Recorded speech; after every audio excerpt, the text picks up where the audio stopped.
gente, tudo bem com vocês? No vídeo de hoje a gente vai ver a pregação do Billy. Espero muito que vocês gostem desse vídeo. Então, bora lá? Agora hoje, quero que você abra comigo no capítulo 5 do livro de Daniel. Eu suponho que, mais do que qualquer outro livro na Bíblia, este livro prevê o futuro, a menos que seja o livro de Apocalipse. E quando você ler o livro de Apocalipse, sempre leia o livro de Daniel. O livro de Daniel em uma mão, o livro de Apocalipse na outra, e na sua frente o jornal diário, e todos eles se conectam. Porque Daniel é um livro de profecias. Mas o que quero falar sobre Daniel hoje é um incidente que aconteceu em sua vida, ao qual acho importante nos voltarmos, e não vou tomar tempo para ler para você, vou contar. É a história de Daniel já em Babilônia. Ele havia sido levado para a Babilônia desde Jerusalém. Jerusalém tinha passado pelo julgamento de Deus, como Jeremias havia predito. Todos os julgamentos que Jeremias previu, todos os julgamentos que os profetas previram, se cumpriram ou ainda se cumprirão. Esta é a palavra de Deus. É uma palavra infalível. E em muitos lugares das Escrituras, a Bíblia prediz aquele futuro dia de julgamento e aquele período futuro de julgamento que virá sobre o mundo. Bem, Jerusalém foi julgada como Jeremias havia previsto. Ele disse que, a menos que Jerusalém se arrependesse de seus pecados, ela seria julgada. E o julgamento veio. E entre aqueles que foram levados cativos por Nabucodonosor para a Babilônia, a 2.400 quilômetros de distância, estava o jovem Daniel e seus amigos. Eles eram apenas adolescentes e foram levados para a Babilônia. Daniel foi um dos jovens especialmente escolhidos por Nabucodonosor para ser levado à Babilônia e treinado na sua corte, sendo instruído em todas as artes e ciências dos babilônios. Agora, quando este capítulo se inicia, Nabucodonosor já está morto. Daniel tinha sido amigo, profeta e primeiro-ministro de Nabucodonosor, o grande rei. Mas agora ele foi, de certa forma, esquecido, porque agora um jovem está no trono, chamado Belsazar, que era neto de Nabucodonosor, o grande rei. Naquela época, Babilônia era o maior império do mundo, era a nação mais poderosa do mundo, era a nação mais rica do mundo. E a Bíblia retrata o rei Belsazar como jovem, rico, poderoso, mas ao mesmo tempo egocêntrico, arrogante. E a Bíblia ensina que Deus odeia o orgulho. E Jesus diria anos depois, em Mateus 23, quem se exaltar será humilhado. Se você tenta se vangloriar de quão grande é e deixa Deus de fora, ou age como se pudesse resolver seus próprios problemas e organizar sua vida sem a ajuda de Deus, Deus diz, eu vou derrubar você. E além disso, ele era um homem muito despreocupado. Ele amava o conforto e o prazer. E a Bíblia diz, ai dos que estão à vontade. Nós, na América, estamos em paz, em comparação com o resto do mundo. E assim, Belsazar havia acabado de ganhar algumas vitórias militares, e seu pai, que era um grande general, estava nas fronteiras, liderando suas tropas de vitória em vitória. Então Belsazar decidiu que queria comemorar. Ele resolveu dar uma grande festa, a maior que Babilônia já tinha visto. Babilônia com todo o seu glamour. Babilônia com toda a sua riqueza. Babilônia com tudo o que tinha. Ele disse, faremos a maior festa da história do mundo. Então, ele ordenou as melhores danças, os melhores vinhos, as melhores comidas, e enviou convites a 1.000 dos seus lordes e damas de todo o império para que viessem. E eles chegaram em suas carruagens enfeitadas de joias, e naquela noite, enquanto estavam festejando, dançando e bebendo nos jardins suspensos, que Nabucodonosor havia construído para sua esposa Midiana, Belsazar ficou bêbado. Lá estava ele, rei de um império, mestre de um banquete, o centro de todas as atenções, dançando a noite toda. Mas a Bíblia diz, não se engane, Deus não se deixa escarnecer. Tudo o que o homem semear, isso também colherá. Belsazar, cuidado! O julgamento está vindo. Você está indo longe demais. Há um ponto além do qual a paciência de Deus não vai. Existe uma linha traçada entre as nações, entre indivíduos, famílias e comunidades. Jó disse: os que lavram a iniquidade e semeiam a maldade, isso colherão. Continue lavrando sua iniquidade, continue semeando sua maldade. Um dia você vai colher isso. Oséias disse: porque semearam o vento, colherão tempestade. Jeremias disse: eles semearam trigo, mas colherão espinhos. E então, no meio desse banquete, Belsazar está dançando com uma bela e sensual jovem. E de repente, todos ficam em silêncio. Dá para ouvir uma agulha cair. Seu rosto fica pálido. A Bíblia diz que ele começa a tremer. Porque lá na parede, uma mão sem braço começa a escrever. E todos sentam ali, tremendo, se perguntando o que era aquilo, que coisa estranha era aquela. Belsazar tentou ler. Ele não conseguiu entender a mensagem. Então disse: vamos chamar os astrólogos, os adivinhos, os caldeus, vamos chamar os magos, vamos chamar todos os que podem interpretar esse tipo de coisa.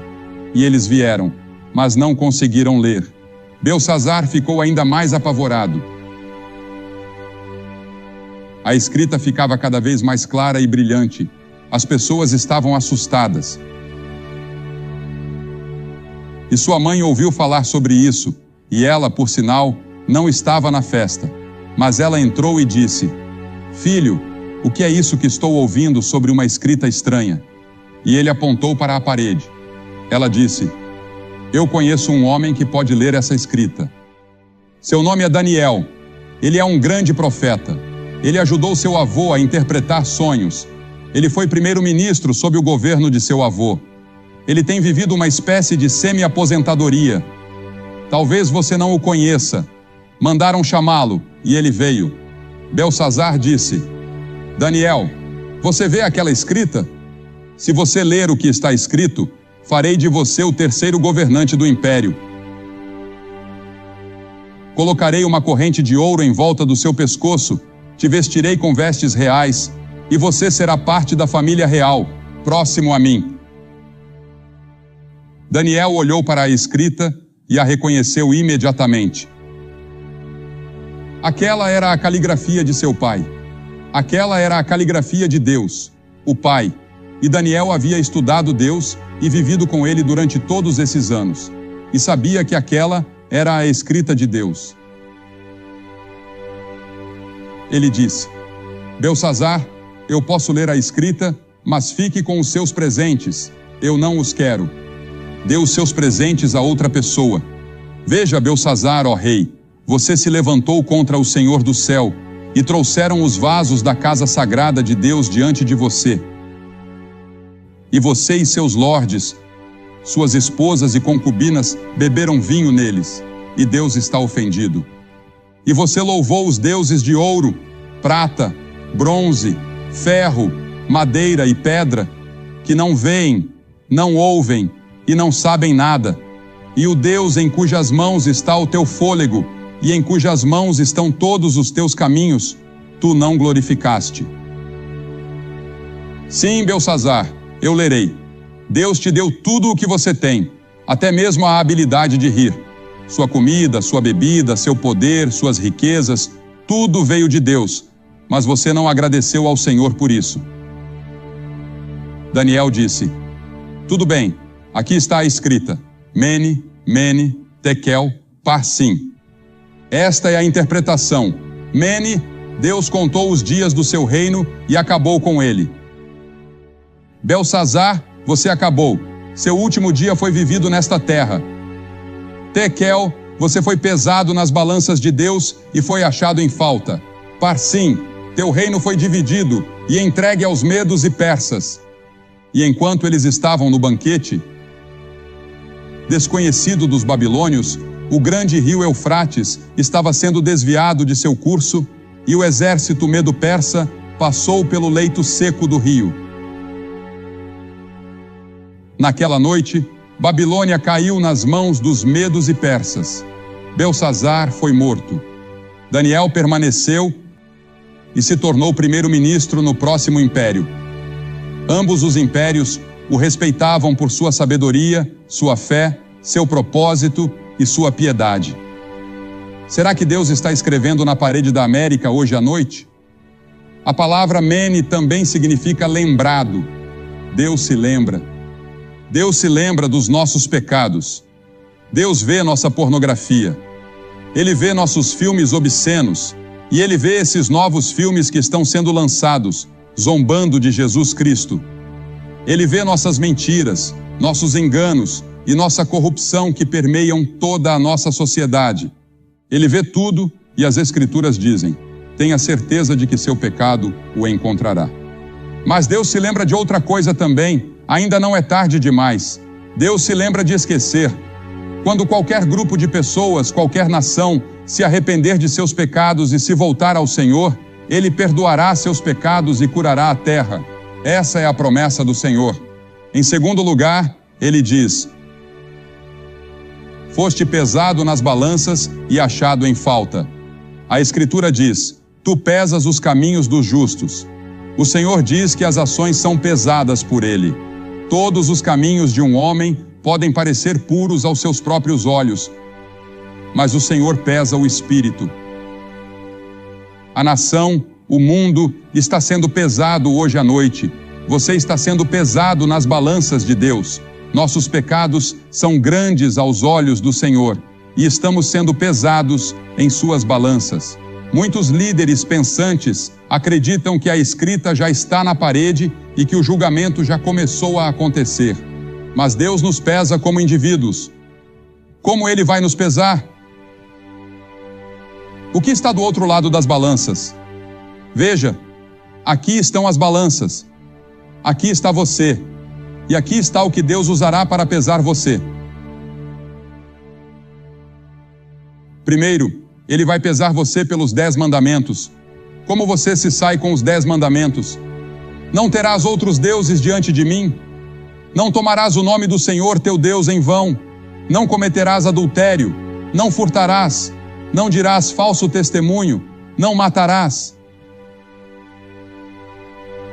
Todos esses mandamentos estão incluídos nos 10. E a Bíblia diz que se transgredimos um ponto, somos culpados de todos. Se você quebrou um mandamento uma vez na sua vida, é como se tivesse quebrado todos. Bem, você pode dizer: claro, já quebrei pelo menos 1 ou 2 deles, então você é culpado de todos. E essa é a razão pela qual a Bíblia diz que somos todos culpados. Essa é a razão pela qual Jesus disse: aquele que está sem pecado, que atire a primeira pedra. Na mulher pega em adultério. Nenhum dos líderes religiosos poderia fazer isso. Porque todos pecaram. Todos pecaram e estão destituídos da glória de Deus. E todos estão sob o julgamento de Deus. Então, não apenas seremos pesados pelos 10 mandamentos, mas também pela lei do amor. Em Mateus 22, Jesus disse: amarás o Senhor teu Deus de todo o teu coração, de toda a tua alma e de todo o teu entendimento. Este é o maior mandamento.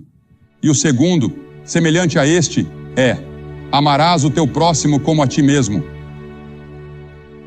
Sobre esses 2 mandamentos, disse Jesus, se sustenta toda a lei e os profetas. Tudo se resume ao amor. Você ama o Senhor, seu Deus, com todo o seu coração, com toda a sua mente, com toda a sua alma. E você ama o seu próximo? Agora, próximo significa qualquer pessoa que esteja em necessidade. Jesus ensinou isso na parábola do bom samaritano. Quem estiver em necessidade, você deve amar esse próximo tanto quanto ama a si mesmo. Foi isso que Jesus disse. Seremos julgados por essa lei. Em terceiro lugar, seremos julgados pela pessoa de Jesus Cristo. A Bíblia diz no Salmo 89, pois quem nos céus pode ser comparado ao Senhor? Quem entre os filhos dos poderosos pode ser igualado ao Senhor? Isaías disse, a quem me comparareis? Ou a quem me igualareis, para que sejamos semelhantes? Deus diz: sede santos, porque eu sou santo. Se você não sabe, Jesus Cristo foi o único homem justo e santo que já viveu.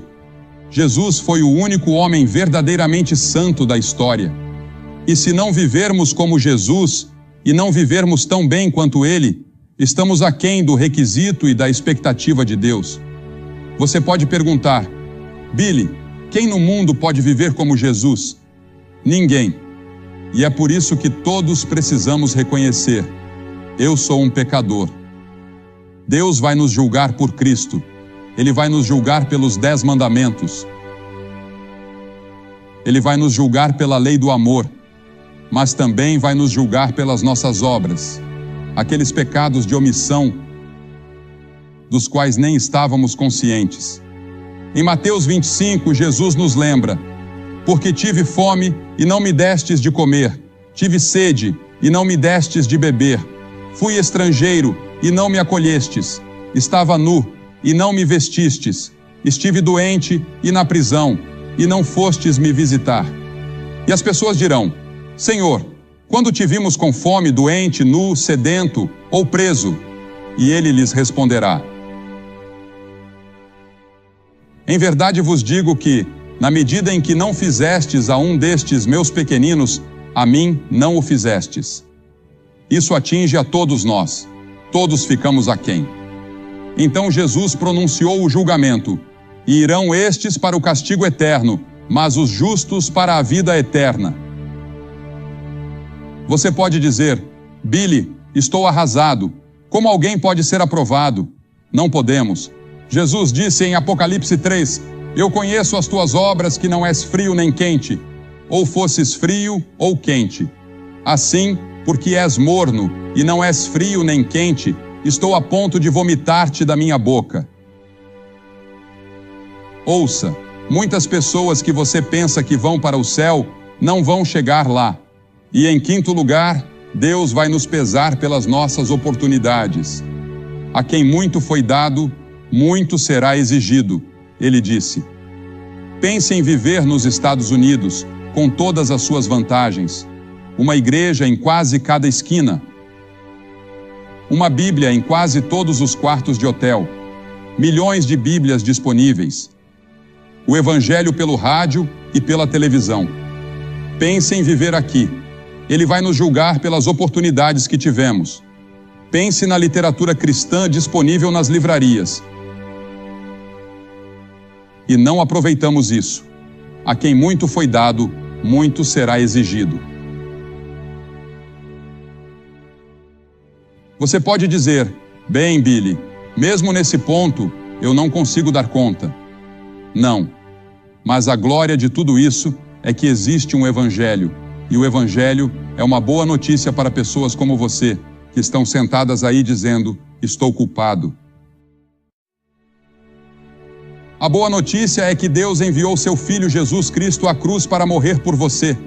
E Deus pegou esses seus pecados e fracassos e os colocou sobre Cristo. Ele se tornou pecado por nós. Agora, ele disse que os justos entrarão no céu.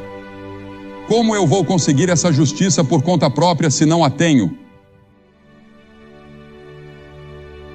Sou um pecador. Não peso o suficiente para chegar ao céu. Mas na cruz, Cristo providenciou uma justiça para mim. Ele providenciou uma retidão que eu não tinha. E hoje à noite, sou aceitável a Deus, não porque fui bom, ou porque li a Bíblia, ou porque preguei para multidões de pessoas. Sou aceitável por causa de Cristo. Sou aceito no amado por causa dele. E esse é o seu privilégio neste momento. Você pode apropriar o que Cristo fez na cruz para si agora mesmo. E pode sair daqui pesando o suficiente para chegar ao céu. Pesando o suficiente para ter seus pecados perdoados. Pesando o suficiente para viver uma nova vida. Foste pesado nas balanças de Deus e achado em falta. Será que você foi achado em falta? A última palavra aqui é parsim, dividida. Teu reino foi dividido. Deus disse: Belsazar, Estou tirando seu reino de você. Acabou. O julgamento chegou. É tarde demais. Será que Deus vai dizer isso para você? O julgamento está chegando. Será tarde demais? Eu conheço pessoas que sabem disso, aceitam e acreditam, mas continuam alegremente dançando rumo ao inferno. São como o rato que foi pego na armadilha e continua mordendo o queijo depois de ser capturado. Você ainda está mordendo a isca do diabo, mas já está morto no que diz respeito à eternidade. Eu acredito que esta cruzada foi realizada no momento certo, pela providência de Deus, no momento certo na história da vida de muitos de vocês. Pessoas oraram por você. Pessoas trabalharam e contribuíram para que isso fosse possível. E agora, este é o seu momento com Deus, para recebê-lo em seu coração, para ter certeza de que você pesa o suficiente.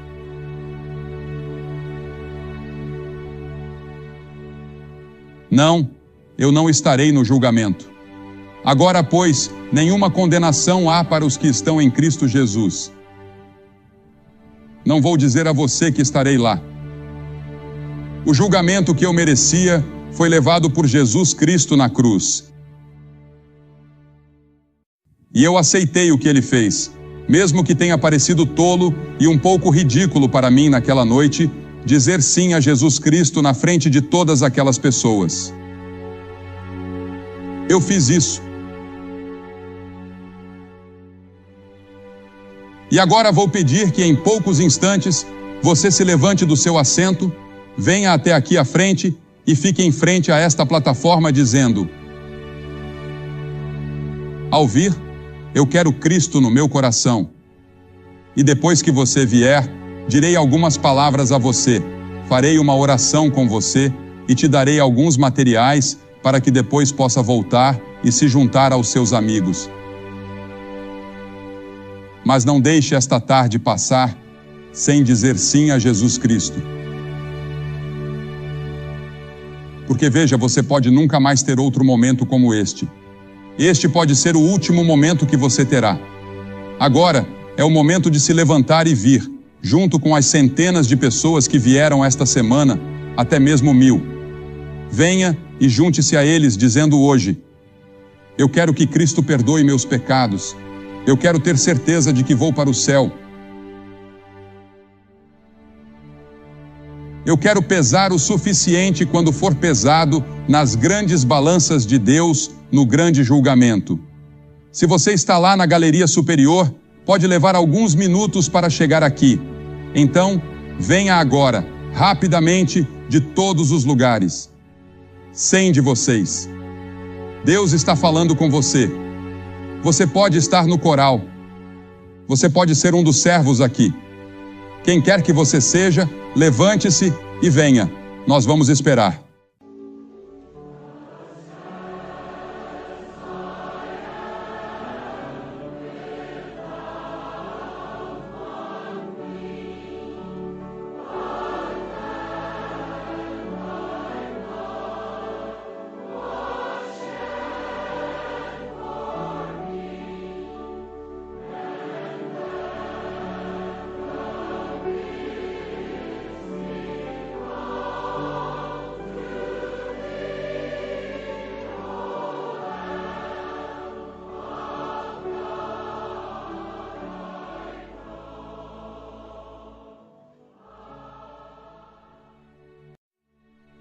Como você pode ver pela televisão, centenas de pessoas estão vindo aqui em St. Louis para se comprometer com Jesus Cristo.